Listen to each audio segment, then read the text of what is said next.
ਤੇ ਬਲਦੇ ਰਹੇ ਆ भाई बाबा बहुत अच्छे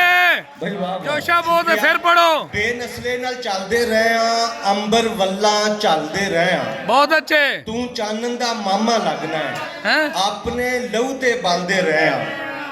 ਵੇਲਾ ਬੇਨਸਲੇ ਨਾਲ ਚੱਲਦੇ ਰਹੇ ਆ ਅੰਬਰ ਵੱਲਾਂ ਚੱਲਦੇ ਰਹੇ ਆ ਤੂੰ ਚਾਨਣ ਦਾ ਮਾਮਾ ਲੱਗਣਾ ਹੈ बहुत अच्छे ਆਪਣੇ ਲਹੂ ਤੇ ਬਲਦੇ ਰਹੇ ਆ हाँ हाँ ਤੇ ਰੇਸ਼ਮ ਕੀੜੇ ਵਾਂਗ ਹਯਾਤੀ ਆਪਣਾ ਆਪ ਹੀ ਵਲਦੇ ਰਹੇ ਆ भाई बहुत बहुत अच्छे बहुत अच्छे ਰੇਸ਼ਮ ਕੀੜੇ ਵਾਂਗ ਹਯਾਤੀ बहुत अपना अच्छे आप ही बलदे ਆਪਣਾ ਆਪ ਹੀ ਵਲਦੇ ਰਹੇ ਆ ਵੇਲਾ ਫਿਰ ਵੀ ਹੱਥ ਨਹੀਂ ਆਇਆ ਭੱਜ ਭੱਜ ਮਗਰੋਂ ਰਲਦੇ ਰਹੇ ਆ हाँ हाँ ਵੇਲਾ ਫਿਰ ਵੀ ਹੱਥ ਨਹੀਂ ਆਇਆ ਭੱਜ ਭੱਜ ਮਗਰੋਂ ਰਲਦੇ ਰਹੇ ਆ ਤੇ ਪੜ ਕੇ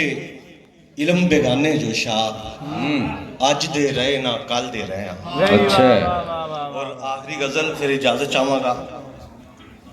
गुज्जी रमज से आन तमाशा लगा है गुज्जी रमज से आन तमाशा लगा है धरती सने आसमान तमाशा लगा है गुज्जी रमज से आन तमाशा लगा है धरती सने आसमान तमाशा लगा है पहला रब दे तख्त चफेरे लगा सी ਪਹਿਲਾਂ ਰੱਬ ਦੇ ਤਖਤ ਚਫੇਰੇ ਲੱਗਾ ਸੀ ਹੁਣ ਦੁਨੀਆ ਤੇ ਆਨ ਤਮਾਸ਼ਾ तमाशा लगा है भाई वाह वाह वाह ਪਹਿਲਾਂ ਰੱਬ ਦੇ ਤਖਤ ਚਫੇਰੇ ਲੱਗਾ ਸੀ ਹੁਣ ਦੁਨੀਆ ਤੇ ਆਣ ਹੁਣ ਦੁਨੀਆ ਤੇ ਆਨ ਤਮਾਸ਼ਾ ਲੱਗਾ ਹੈ ਤੇ ਉਹਦੇ ਲਈ ਕਈ ਹੋਰ ਤਮਾਸ਼ੇ ਹੋਣਗੇ ਮੈਨੂੰ ਬਸ ਇਨਸਾਨ ਤਮਾਸ਼ਾ ਲੱਗਾ भाई बाबा ਉਹਦੇ ਲਈ ਕਈ ਹੋਰ ਤਮਾਸ਼ੇ ਹੋਣਗੇ ਮੈਨੂੰ ਬਸ ਇਨਸਾਨ ਤਮਾਸ਼ਾ ਲੱਗਾ ਹੈ ਤੇ ਤਿੰਨੋਂ ਆਪਣੀ ਖੇਡ ਖਿਡਾਉਣਾ ਚਾਹੁੰਦੇ ਨੇ हाँ हाँ ਤਿੰਨੇ ਆਪਣੀ ਖੇਡ ਖਿਡਾਉਣਾ ਚਾਹੁੰਦੇ ਨੇ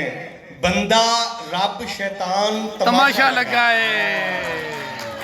ਤਿੰਨੇ ਆਪਣੀ ਖੇਡ ਖਿਡਾਉਣਾ ਚਾਹੁੰਦੇ ਨੇ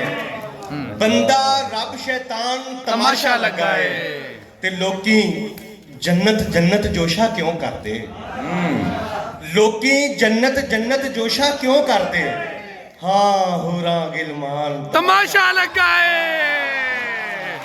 बहुत अच्छे जन्नत जन्नत जोशा क्यों करते क्या बहुत कहते अच्छे क्या कहते हैं होरा गिलमान तमाशा लगा है